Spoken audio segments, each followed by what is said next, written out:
Salut à tous, bienvenue donc sur l'entrepreneur à la stalle, Thierry #Henry, épisode donc 153. Aujourd'hui donc on va encore parler de podcast, mais aussi donc d'argent bien sûr. Hein. Je sais que ça vous intéresse, je sais que ça t'intéresse. Aujourd'hui donc c'est aussi un peu spécial parce que j'ai repris un interview qui a été fait par Jérémy Brigaud, qui m'a interviewé donc sur sa chaîne YouTube. On a parlé donc bien sûr de mon livre qui est sorti il y a bientôt un mois, et donc il m'a posé donc des questions bien sûr autour de la finance et pourquoi créer un podcast. Donc j'ai voulu donc t'en faire profiter. Si tu l'as pas écouté, t'as pas vu la vidéo. Donc je te dis tout après avoir remercié le sponsor. Preto, c'est crédit immobilier. Mon partenaire Preto te propose de comparer en ligne rapidement les meilleurs taux immobiliers et de bénéficier de l'expertise d'un courtier immobilier. Avec Preto, tu peux choisir le bon prêt car il calcule ton budget, la durée, la mensualité qui te convient. Les algorithmes de Preto testent rapidement plusieurs milieux de combinaison dans les offres bancaires et comparent les différentes offres pour toi. Après avoir constitué ton dossier et négocié ton prêt, Preto t'accompagne jusqu'à la signature finale chez le notaire. Pour tester et t'inscrire gratuitement, c'est ici thierry-du6henry.fr/pre, donc thierry-du6henry.fr/pre. De retour après avoir remercié le sponsor, donc j'ai, comme je l'ai dit, donc Jérémy Brigaud qui m'a interviewé, qui était passé donc sur notre épisode 62, donc il y a un peu plus d'un an. Il avait parlé donc de frugalisme, et ça tombe bien, lui aussi sur son livre, donc je te mettrai le lien dans le show note. Livre qui va t'intéresser. Et en plus, surprise pour la semaine prochaine, parce qu'il sera invité sur le podcast pour parler donc de son livre qui est sorti, donc un salaire sans rien faire, entre parenthèses, ou presque. Donc on te dira tout, reste bien à l'écoute, il sort donc dans 2 semaines. Donc sans trop attendre, je te dis à tout de suite avec Jérémy qui m'interviewe donc sur sa chaîne YouTube. Salut, c'est Jérémy, bienvenue sur cette chaîne Liberté, Finance et Frugalisme, elle est dédiée à ton indépendance financière. Dans la vidéo d'aujourd'hui, je te présente Thierry Henry. Il n'est pas footballeur, c'est l'autre. Le Thierry Henry que je vais te présenter aujourd'hui, eh bien, il est entrepreneur et puis il fait aussi des podcasts dans lesquels il fait des interviews. Il a également une chaîne YouTube. Il va interviewer des entrepreneurs justement qui eux aussi vont partager leurs expériences, leur vécu, leurs hauts, leurs bas, leur histoire en fin de compte. C'est toujours hyper enrichissant quand on s'intéresse à l'indépendance financière, quand on s'intéresse au business d'une manière plus générale. Aujourd'hui, il nous présente un livre qu'il a écrit qui s'appelle « Comment devenir podcasteur ». Il y a tous les liens dans la description de la vidéo.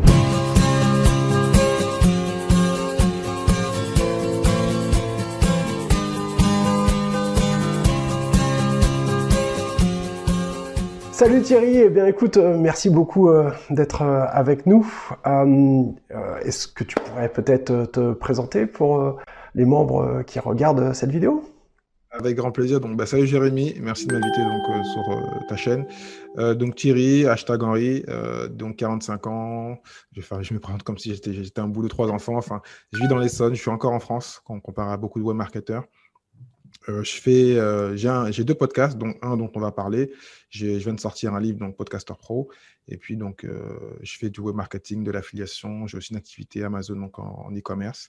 Et puis aussi, je fais du consulting en ce qu'on appelle business développement. Voilà. J'ai voulu t'inviter, comme je le disais en introduction, pour vraiment montrer que c'est possible d'essayer de générer des revenus alternatifs, tu vois, en essayant de les décorréler aussi peut-être de ton temps de travail et tout, tu vois, même si c'est du travail, essayer d'obtenir des revenus alternatifs parce que c'est aussi une de tes spécialités au travers de ce que tu proposes aujourd'hui, quoi. Tout à fait. Et en plus, c'est une bonne partie donc de mon livre où je parle, parce que souvent les gens se demandent comment on gagne de l'argent avec un podcast. C'est pas si compliqué que ça, mais il faut bien sûr l'expliquer, il faut détailler, parce qu'après chacun son business model, et le podcast, on peut le coller à différents modèles. D'accord. Donc, tu as écrit un livre, pardon, sur le podcast. Comment devenir podcasteur? Est-ce que tu peux nous en dire un petit peu plus et nous expliquer? Oui, le livre, en fin de compte, ça a plusieurs buts. Le premier but, j'aime bien le dire, et je préfère être direct, comme je suis sur mon podcast, c'est avoir le statut d'auteur. J'avais écrit un premier bouquin sur l'entrepreneuriat et le business, et je l'ai fait un peu montrer. Et, en fin de compte, c'était une reprise de mes articles, c'était pas terrible, donc heureusement, j'ai rebondi. J'ai, comme tu le sais, beaucoup d'auteurs dans mon émission, quasiment un tiers, à moitié de mes invités sont des auteurs. Donc, je discutais beaucoup avec eux. C'est un projet que j'avais depuis un bout de temps, même avant même que je sois en ligne. J'aime bien lire et écrire, donc enfin. Écrire, je ne suis pas super bon, mais bon, j'ai fait le boulot. Donc, comme quoi, mais je sais que j'ai le contenu, il est là. Après, j'ai dû me faire aider une partie pour l'écriture, heureusement. Et donc, c'était donc pour avoir ce statut d'auteur, en plus donc de tout ce que j'ai, hein, le YouTube, le podcast. Donc, ceux qui veulent, dans ton audience, un jour, créer un business en ligne, ça peut être aussi une étape. d'avoir le statut d'auteur pour ensuite aller sur d'autres choses et vendre des formations ou autre chose. Et aussi donc pour aider, parce que le marché du podcast est encore en ébullition, il n'est pas si gros que ça comparé à d'autres marchés, ou par exemple le marché américain qui est quasiment saturé. Je me suis dit, je vais aider les gens. Et puis, comme tu sais, quand tu aides les gens, en général, tu as des retours. Donc, je vais donner toutes les erreurs que j'ai faites, aussi ce qui est positif, ce qu'il faut faire, et puis pour que ça puisse aider en fin de compte d'autres personnes, tout simplement. C'est cool. Moi, franchement, je te dis, je suis super content que tu sois, qu'on puisse discuter là aujourd'hui parce que tu as été la première personne à m'interviewer, pardon, quand j'ai commencé un petit peu ma chaîne, quand j'ai commencé à parler du frugalisme, d'indépendance financière, tu vois, tout ça. Et enfin voilà, franchement, c'était super cool, même si peut-être que les idées que je développais ou la manière dont j'en parlais, elle était peut-être différente ou peut-être moins mûre de celle comparée à celle avec laquelle j'en parle aujourd'hui.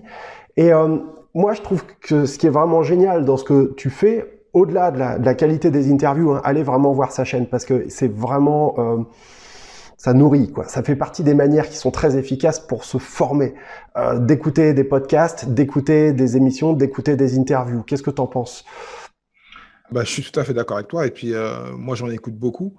Et puis, comme on disait en off, et comme j'aime bien reprendre la phrase de Jim Rohn, souvent grâce à l'audio, c'est d'abord l'audio, c'est quelque chose de très, je dis pas charnel parce qu'on touche personne, mais c'est quand même, moi, j'ai une relation assez spéciale avec l'audio. J'ai toujours écouté de l'audio. J'ai une nature insomniaque quand j'étais ado, donc j'écoutais souvent la radio. Et donc, j'ai cette habitude-là donc de m'endormir, de me lever avec de l'audio. Et quand j'ai des moments qui sont calmes, entre parenthèses, si je fais à manger, si je vais faire du sport, si je marche, j'ai souvent de l'audio et donc je me forme. Et comme dit Jim Rohn, voilà, si tu écoutes 2-3 heures par jour donc de choses qui vont te former, souvent le podcast, il n'y a pas que ça, hein, des fois il y a du comique et autres, mais par exemple, si toi tu crées un podcast, j'arrête pas de te motiver, mais j'espère que tu vas le faire. Et voilà, et d'autres qui parlent de sport ou de perte de poids. Tu vas donc avoir 2-3 heures donc, de formation, tu le cumules par 7 jours, ensuite par 365 jours, tu auras un master, tu seras un spécialiste dans le domaine, quoi. Donc, C'est vrai. c'est une façon de se former assez facilement. Donc, moi, je le conseille à tout le monde parce qu'on peut le faire des. Toi, tu es comme moi, tu es youtubeur. Youtubeur, souvent, les gens ont plutôt une façon de le consommer. À part si c'est un tuto, parfait. Si c'est pas un tuto, les gens vont le consommer comme ça, de façon. Ils vont zapper, comme à la télé. Et en fin de compte, ils ne vont rien apprendre, ils ne vont rien retenir. En podcast, on prend le temps, le format est plus long. Et si en plus on écoute et en même temps on prend un écrit et on travaille sur l'audio, enfin on travaille en essayant d'appliquer ce qu'on te dit, tu vas aller très loin. Moi je trouve que le podcast, c'est un format vraiment énorme. Moi j'ai appris beaucoup en tout cas, que ce soit en affiliation, en e-commerce, en plein de choses, grâce au podcast. Donc non, pour moi, il n'y a pas mieux. C'est vrai, je suis vraiment d'accord avec toi. Et bon, même si je me restreins pas trop, tu vois, dans mes vidéos YouTube, j'en fais parfois qui sont super longues, qui font 45 minutes, ça m'est déjà arrivé. Mais c'est vrai que sur le format audio, tu sais, c'est un petit peu comme si tu avais quelqu'un qui te chuchotait au creux de l'oreille, tu vois, qui te parlait. Ça a une relation, un truc un petit peu plus intime, hein, effectivement, comme tu dis. Mais n'oublie pas aussi ce que je te dirai. Il y a plein de gens, en fin de compte, qui ont le statut de youtubeur, qui pourraient, en fin de compte, après, il faut travailler sur l'audio, parce que l'audio, quand même, doit être de qualité parfaite. Quand tu as la vidéo, tu as les deux supports. Même si, sur YouTube, si tu as aussi un mauvais son, les gens ne vont pas écouter. Même si tu as la meilleure image, ils ne vont pas écouter.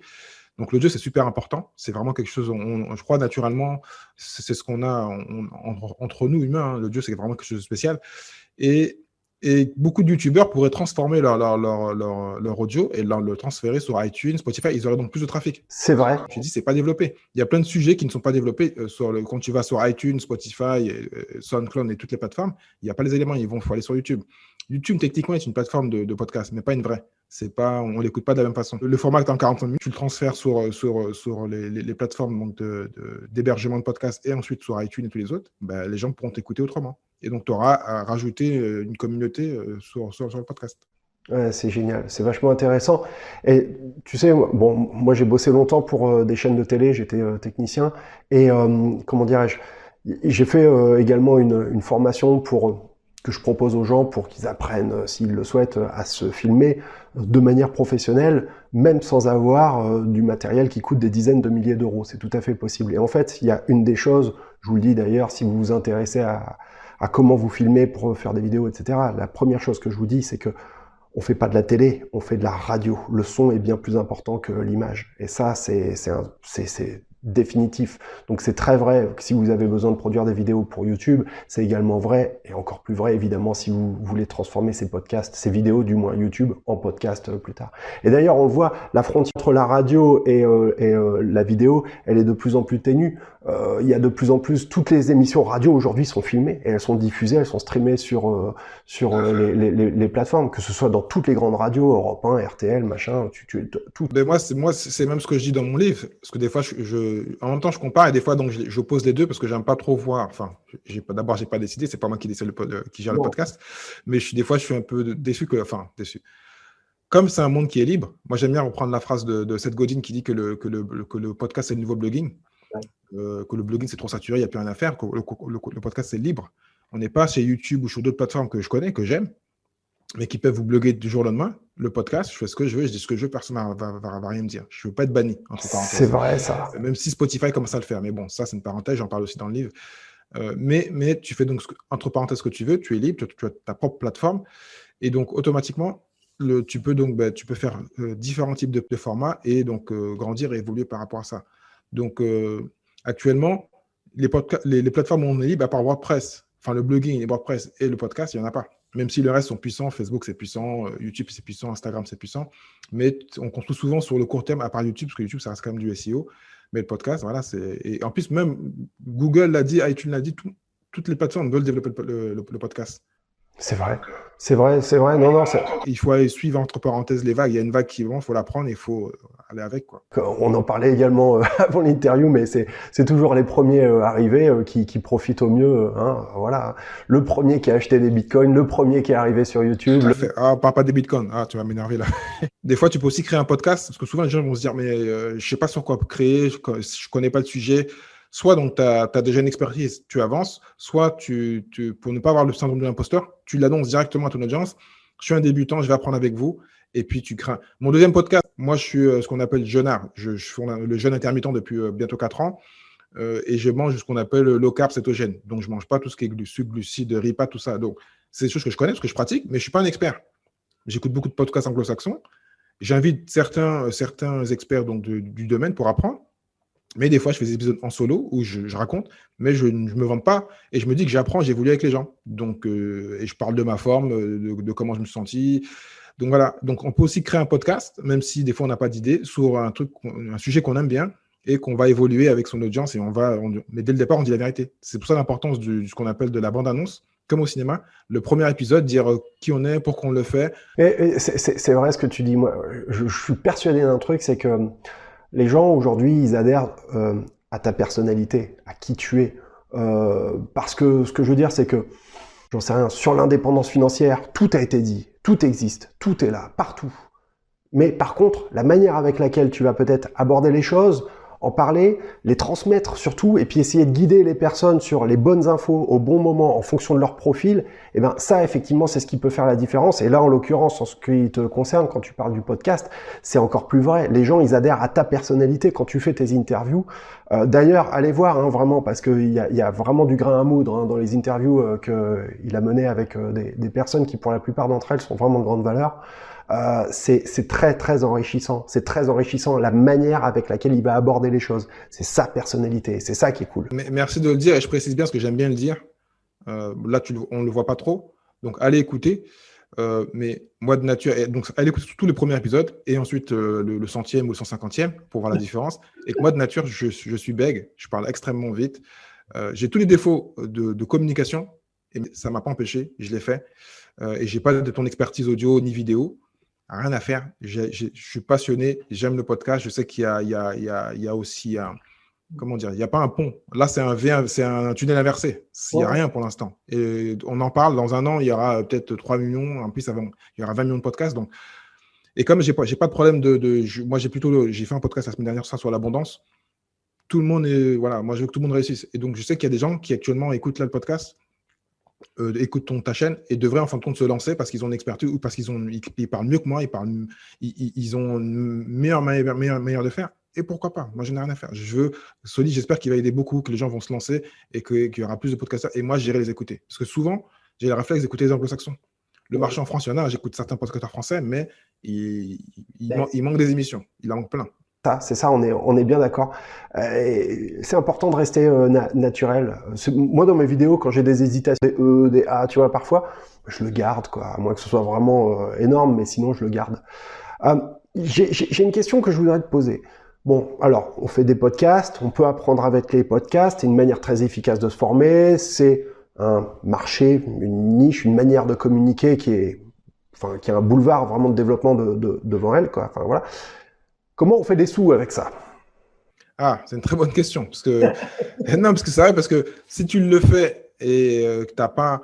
On peut le faire de façon amateur, mais à un moment donné, tu ne seras pas régulier, à moins que tu sois quelqu'un de super discipliné et que tu penses qu'à ton audience est magnifique et tu veux faire. Et il y en a plein, parce que le podcast, c'est lié un peu à la radio. Donc, c'est un domaine qui est assez libre, où il n'y a pas beaucoup d'argent. Il y a de l'argent, mais souvent, c'est une pyramide. Et là, malheureusement, dans le podcast, c'est un peu la même chose. Il faut être dans ceux qui font beaucoup d'écoutes. Donc, s'il y a beaucoup d'écoutes, par exemple, quand je dis beaucoup d'écoutes, je prends même les standards de Libsyn, qui est mon hébergeur. Quand tu fais plus de 20 000 écoutes par mois, tu peux commencer à faire de la rémunération publicitaire, donc publicitaire classique ou du sponsoring. Donc, il va y avoir des gens qui vont venir et qui vont te dire, voilà, par chaque épisode et par 1000 écoutes, c'est souvent ce qu'on appelle le CPM, le coût par 1000, on va te donner donc entre 25 et ceux qui sont meilleurs et très bons, qui ont une grande audience et qui sont nichés surtout, vont toucher peut-être 50 euros, 70 euros ou plus. Donc après, tu fais des calculs. Tu fais donc ça fois 4 émissions par semaine ou 100 000. Donc après, aux gens de faire l'écoute. Donc, il faut juste te dire que par 1000, ce qu'on appelle les CPM, tu peux toucher entre 25 euros jusqu'à 70, 80. Il y en a même qui font 100. Mais ça, c'est vraiment des cas à part. Pas mal. Donc voilà. Après, quand tu n'arrives pas, parce que même moi, je ne suis pas à ce niveau-là, et donc, tu dois te débrouiller. Et comme je dis souvent, le podcast, ça se rapproche du podcast, du blogging et du web marketing et du YouTube. Il faut faire de la même manière. Donc après, tu peux rajouter l'affiliation. Moi, dans mes show notes, ce qu'on appelle de mes résumés d'épisodes, je retranscris donc une partie des épisodes, j'y mets des liens d'affiliation et même en audio, pendant les émissions, je donne un lien d'affiliation, simplement. Même des fois, quand j'ai commencé, j'interviewais les CEO des patrons d'affiliation. Donc, j'ai interviewé Larry Bog, j'ai interviewé Dropeasy, enfin, tous les CEO, parce que comme ça, je fais un contenu parfait et en même temps, je motive les gens à aller prendre le lien. Et quel moyen mieux d'avoir interviewé. Donc, moi, je deviens l'expert parce que j'ai interviewé en plus le CEO, je me rapproche de lui et je dis aux gens, ayez confiance, pendant une demi-heure, on vous donne du contenu, allez prendre le produit et je suis rémunéré. Donc, ça, c'est l'affiliation. Après, bien sûr, tu peux le faire en tant qu'infopreneur. Si tu es infopreneur, tout simplement, tu as ton produit, tu crées de la valeur. Les gens vont, à force de t'écouter, comme on l'a dit tout à l'heure, il y a un côté très rassurant. Et toutes les semaines, j'écoute l'expert me parler pendant 10-20 minutes. Pourquoi pas, je suis motivé, j'ai l'argent, je vais prendre l'information. Après, bien sûr, il ne faut pas se vendre, mais il faut juste qu'il y ait une logique par rapport à ça. Ensuite, il y a aussi, moi, je trouve même que l'un des meilleurs, c'est le coaching. Pour moi, je trouve que quand on est coach, parce qu'on a un produit à forte valeur ajoutée, même si on est souvent malheureusement dépendant, parce que quand on est coach, on vend son service à l'heure. Donc, on peut dire que ce n'est pas terrible. Mais on a une grande expertise. On aime écouter les gens. On a deux solutions, parce que je connais un podcasteur très connu qui s'appelle James Schramko, que j'aime bien, un Australien. Soit tu fais du simple coaching, tu donnes des informations pendant 20 minutes, par exemple, sur le développement personnel. C'est un sujet qui a beaucoup dans le podcasting, et on aime tout ça en général. On part pendant 20 minutes, et ensuite, on dit, si vous voulez donc suivre mes formations ou venir me voir, je fais des coachings en ligne. Enfin, voilà, après, tu fais ce que tu veux. Et souvent, les coachings, ce n'est pas à 30 euros. Le coaching, c'est à 300, 500, 1000 euros, 2000 euros, ça dépend. Par exemple, un qui est très connu, c'est David Laroche. Il a un podcast qui fait un carton. Bien sûr. Et pour lui, c'est facile. Un coach aime parler, aime écouter et parler, donc c'est assez simple. Après, il y a aussi encore d'autres systèmes comme l'e-commerce. Moi, j'ai un deuxième podcast où, quand je peux, je place mon petit lien d'e-commerce, j'envoie les gens sur Amazon ou sur mon shop. Voilà, tout simplement. Donc, tout est possible. Après, dans le livre, j'en parle. Il y a aussi, donc, après les scènes. Bon, maintenant, c'est plus vraiment la période, mais il y a un podcasteur très connu qui fait souvent ce qu'on appelle des scènes. Il prend des rendez-vous différents aux États-Unis et il invite son audience dans des grands arénas, comme si c'était un chanteur de rock. Et il y a 1000, 2000, 5000, 10 000 personnes. Et puis voilà. Et ils vendent aussi ce qu'on appelle, il fait du print on demand. Donc, ils vendent donc des t-shirts sur son site. On va sur son site, il y a un site Shopify. Et ils vendent donc des sites, ils vendent des différentes informations sur son émission et aussi donc personnelles. Voilà. Après, j'en ai 7 dans mon livre, donc il y en a plein. Si on veut chercher, on peut. Le plus simple, quand on a beaucoup d'audience, c'est le sponsoring. Puis après, il faut être très malin. Il faut réfléchir. C'est vrai. Puis de toute façon, c'est une manière, c'est un canal justement supplémentaire pour essayer de générer du trafic vers ton site ou vers ce que tu souhaites proposer à ton audience, effectivement. Donc c'est toujours. Et c'est pour ça que c'est important d'avoir un site, parce que c'est bien que tu le dises, parce que quand tu n'as pas de site, il y en a qui font des podcasts sans site internet, ce qui est bizarre, parce qu'en fin de compte, là, tu es libre, mais tu n'es pas libre parce que tu es sur les plateformes des autres. Quand tu as ton blog, ben, tu as un mélange des deux, hein, tu as le meilleur des deux mondes, parce que les gens peuvent cliquer sur les liens sur ton site et s'enregistrer. Si tu n'as pas de site, les gens vont aller sur iTunes, ils vont écouter, mais après, comment ils vont te retrouver? Donc, il faut automatiquement avoir un site internet, un blog, si possible, un wordpress.org, pas .com, même s'il faut payer un petit peu d'argent, mais ce n'est pas grand-chose. Et comme ça, tu génères de l'email. Moi, j'en parle beaucoup dans mon livre. Il faut que les gens récupèrent le mail. Ça reste pareil, l'argent est dans la liste. Donc, il faut que les gens viennent s'inscrire à la liste sur les différents réseaux sociaux et commencer à communiquer avec eux. C'est vrai, c'est vrai. En plus de ça, quand tu as l'email, quand tu as une émission qui sort, leur envoyer. Et parce que des fois, les gens, tu le sais, hein, ils sont un peu zappeurs. Ils ont oublié que tu as une émission. Là, tu leur rappelles que tu viens de sortir une émission. Et puis, ça va booster en fin de compte ton ranking sur les plateformes. Effectivement, d'ailleurs, c'est ce que je fais sur la chaîne. Je propose un guide gratuit des techniques frugalistes. Hein. Il y a 80 pages de techniques, de conseils pour faire des économies, pour réduire ton impact sur l'environnement aussi, avoir plus d'argent, etc. Et c'est vrai que quand tu t'inscris, tu vas rentrer ton adresse email et ça me permet éventuellement de pouvoir communiquer avec les gens par la suite, tout en leur proposant quelque chose de gratuit et qui leur apporte de la valeur, quoi. Et c'est vrai que ça fonctionne plutôt pas mal, quoi. C'est vrai que ça fonctionne pas mal comme ça.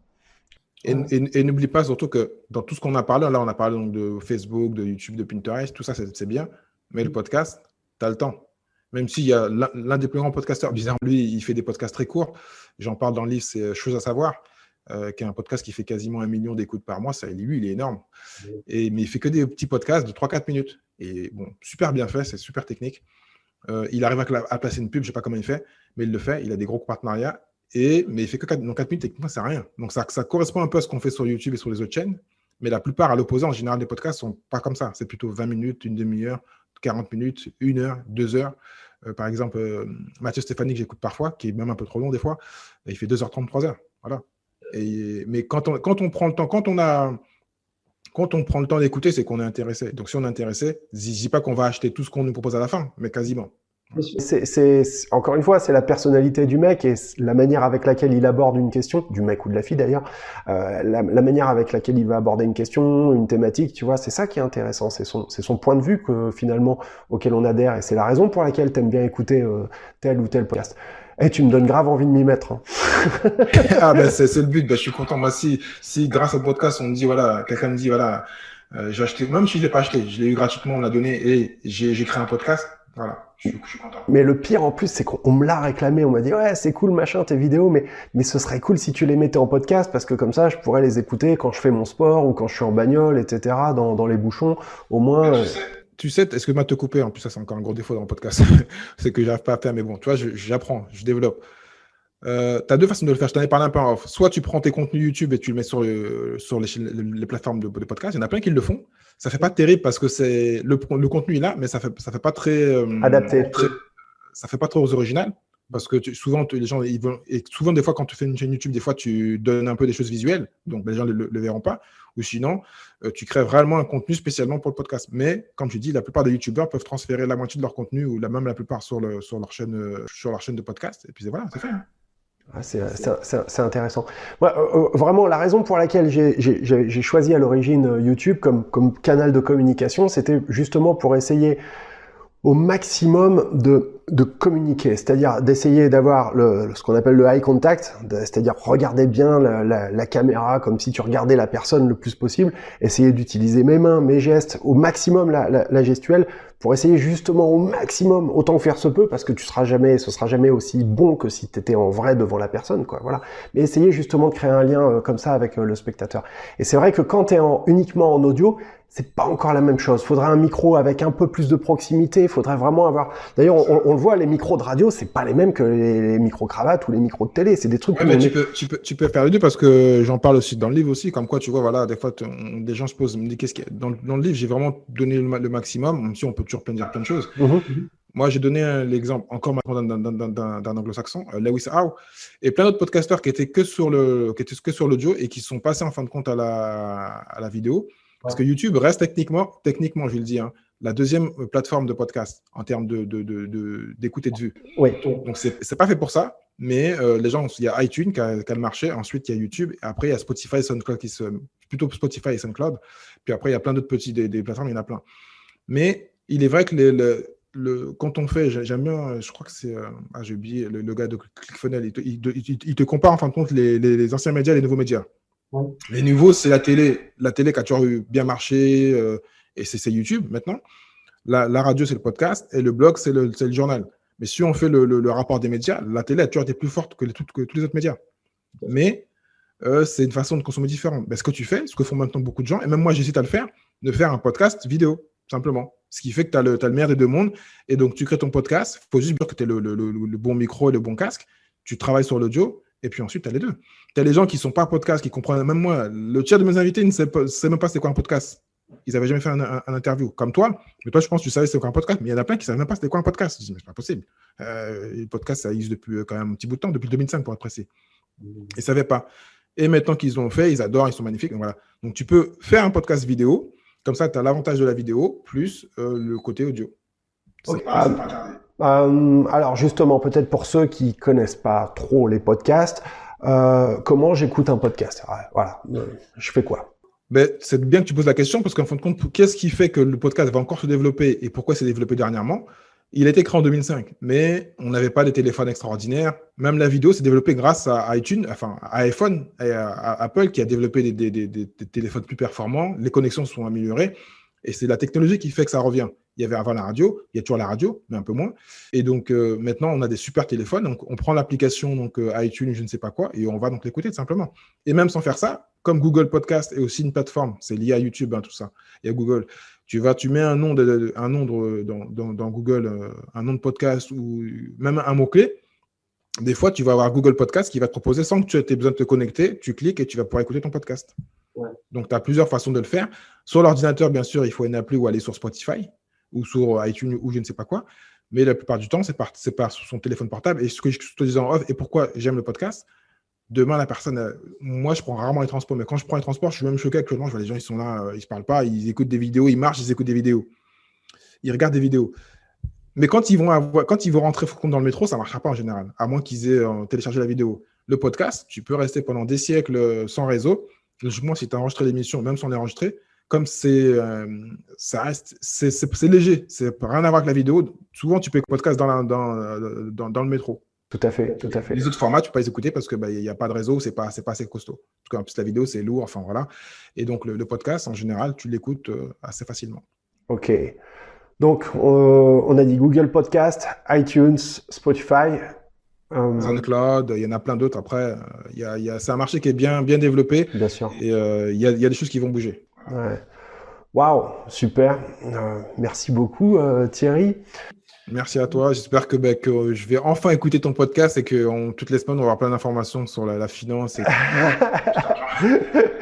on va regarder ça d'assez près, mais ouais, très franchement, c'est un domaine qui m'intéresse vachement et je pense que je vais aussi aller vers ça dans les temps qui vont venir. Ouais, ça, c'est à peu près certain. Ok, ouais. Tout le monde t'a entendu, donc voilà, maintenant t'es prêt au mot.